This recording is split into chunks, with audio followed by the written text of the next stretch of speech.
Strange, but true stories. Tales from the light side, the dark side, and the other side. I'm Steve White. Have you ever been so busy with things in your life that you needed to be in two places at once? Perhaps you were given a choice to do two really cool things that were happening at the same time, and you wish that, just this once, you could do both. Oh well, you can't be in two places at the same time. Or can you? After you listen to this story, submitted to us by a subscriber of Strange but True Stories, you may think differently. It was New Year's Eve 2008, and I lived in Austin, Texas at the time. I needed to get out of town, though, so I made the 2-hour trip east to visit my cousin in Sealy, which is about 50 miles west of Houston. It was fun getting to see her again, especially since her friends were rich and drank only the good stuff, and with it being New Year's, there was a lot of it. That night, a local ranch owner was throwing a huge party at what was essentially their large mansion. It seemed like the entire town had been invited. I had a great time mingling and drinking. I may have had a little bit too good of a time. I fell climbing up these stairs leading to a sort of lookout tower, spilling my drink on my pants in the process. I ended up spending the next 30 minutes in the laundry room, pantsless, drying them in the clothes dryer. I always thought that if you're at a party and pants come off, you must be having a really good time. But in this instance, as I was watching my pants whirl around in the window of the dryer, not so much. After my pants dried and I rejoined the party, the rest of the night was pretty uneventful. The party wrapped up and we went back to my cousin's house. We were all pretty buzzed, so we went to bed soon after we got home. That night, I had the most vivid dream that I was back in Austin, Texas, at my neighbor's house.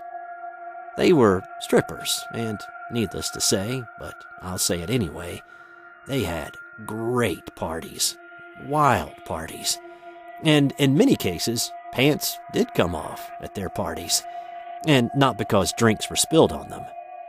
Anyway, this dream was so real, I could see, hear, smell, and taste everything like I was really there. I have never had a dream like this before or since. I even remember kissing my neighbor at midnight and taking pictures with a group of friends with party hats on, and even pouring a round of vodka shots in that unbelievably vivid dream. Man, my subconscious must have really been wondering why I wasn't at that party instead of the one I was trying to sleep off. But I couldn't have been there because I was sleeping on a couch over 100 miles away. I woke up the next morning on my cousin's couch in Sealy. We ate breakfast, and afterwards I headed back to Austin. I got to my house and was putting my key in the door when my neighbor yelled at me from her front porch. "Hey, that was some party, huh?" I was still a little hungover and didn't think too much of it. I thought she meant the party in Sealy, since she knew I was going there to party it up with my cousin. I wondered how she could have known about that party, but responded, "Sure was," and went in my house to put my bags down. I came back out and walked over to her house. I lit a cigarette and asked what she did the night before. Now, this is when things got weird. Without missing a beat and with all seriousness in her face, she said, "You should know, you were here." I explained that she must have mistaken me for someone else because I had been in Sealy all night and had just gotten back. She insisted it was me at her party the night before, claiming she kissed me at midnight and took a picture of us. Now, I had not told her about my incredibly vivid dream, so how could she even come up with details like these?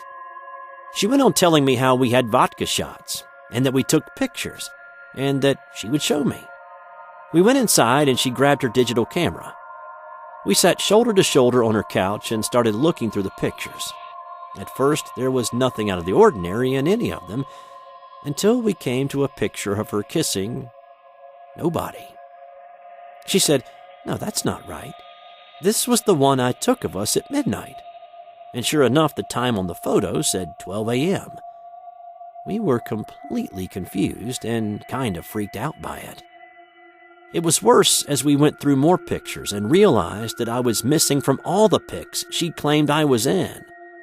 There were pictures of people posing with their arms up as if draped over an invisible person's shoulder. Group photos with a space between the people as if someone had been erased from the photo. She was dumbfounded. I was completely baffled, as everything that she described and the pictures that she showed me were the things that I had dreamed about the night before. I then told her about my dream I had at my cousin's house when I was sleeping on the couch 100 miles away in Sealy. She went pale. There was no way I could have been at her party, despite her and multiple friends of hers claiming, no, knowing that I was there. It's something that both bothers and intrigues me. I cannot wrap my head around that night when I was supposedly in two places at the exact same time. This has been another strange but true story sent to us by a viewer just like you. Have you ever had any strange occurrences happen to you that you can't quite understand or put your finger on? Tell us about it. Send your story to strangebutTrueStories2@gmail.com.